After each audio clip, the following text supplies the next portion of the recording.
Hi, everyone. Tonight we're going to talk about the technique of rotation, which is one of the most essential in piano playing.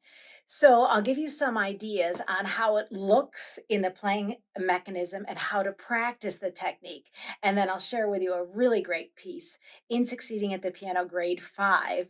Grand Central Station by Timothy Brown that students can really hone in and enjoy using the technique. So, rotation is when we have the feeling of the hand, the wrist, and the forearm all moving in the same direction at the same time. So, we want to make sure that from this side, we're pronating all of this apparatus towards our body. And one of my students said, "Oh, yeah, it's like thinking of private means pronation towards your body." And then when the arm moves the other way, we are going away from the body. But again, every part of the playing mechanism is moving at the same time in the same direction. So we call this like the Superman feeling, where they're moving away from the piano or they're supinating, flying away. Okay, so let's see. We want to make sure that when we are doing exercises like this, I think I'll start with my right hand.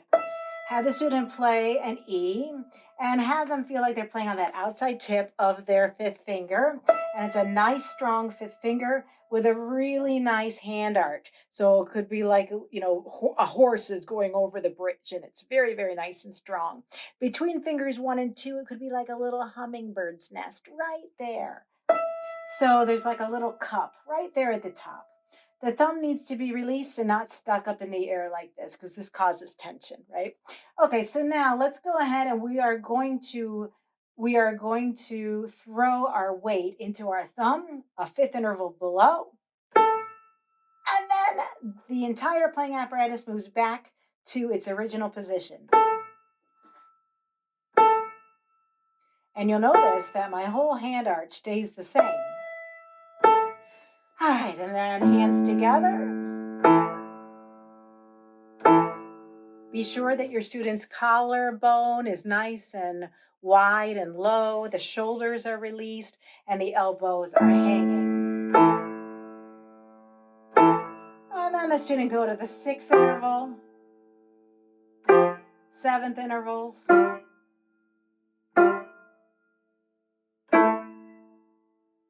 and as the intervals get larger, the rotation is wider. Okay, so then the opposite is supination, as we talked about before. So here the thumb is nicely on the tip of the thumb. I'm shifting my weight, so there's a letter C between fingers one and two, which is a basic, right, of all good piano playing, which students learn in Succeeding at the Piano all the way through. And now we're going to throw our weight to our fifth finger. And you notice if I have the student stop, they're also going to feel that nice, nice bridge here, which is nice and strong. And then a sixth interval. And they could certainly play this together.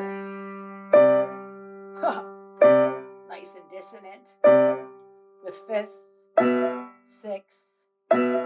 Okay, so there are various places in Grand Central Station, and I'll show you a picture of them, where the student has to use rotation.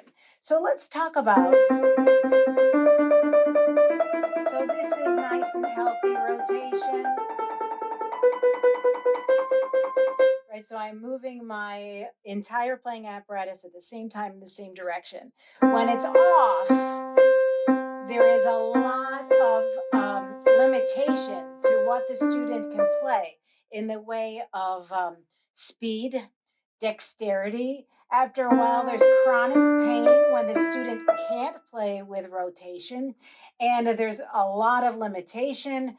And they certainly could get to have tennis elbow or tendonitis. So we really want to make sure that the rotation is comfortable and easy to play. So one place in Grand Central Station is measure 7.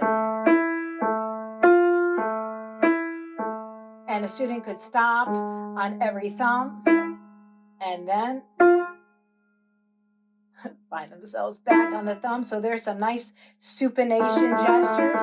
And then they could stop on the fifth finger and then, excuse me, pronate to the correct key. And go to the next key with the fifth finger. And then pronate to the A.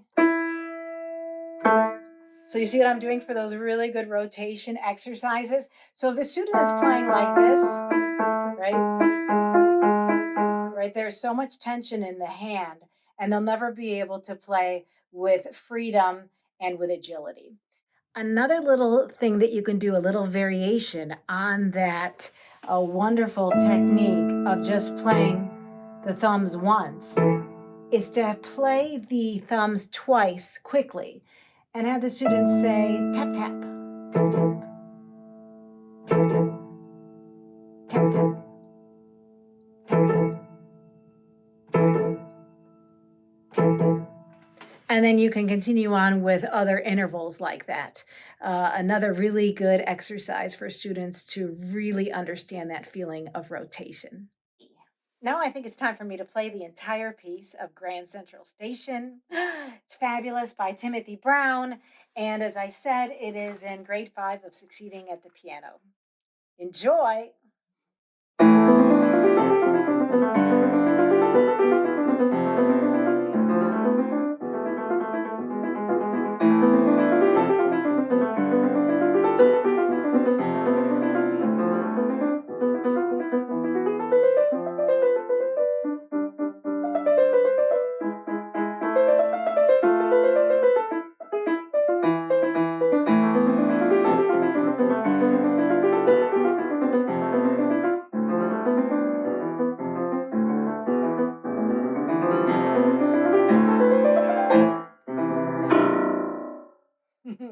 At the very end, you'll notice I'm playing a tremolo, which is a wonderful last time that the student uses rotation in this piece. And how to practice that? Play impulses, only 3 notes at a time. 1, 2, 3, 1, 2, 3, 1, 2, 3, and then 5 notes. 1, 2, 3, 4, 5, and then 7 notes at a time. And how many pieces does a student get to play?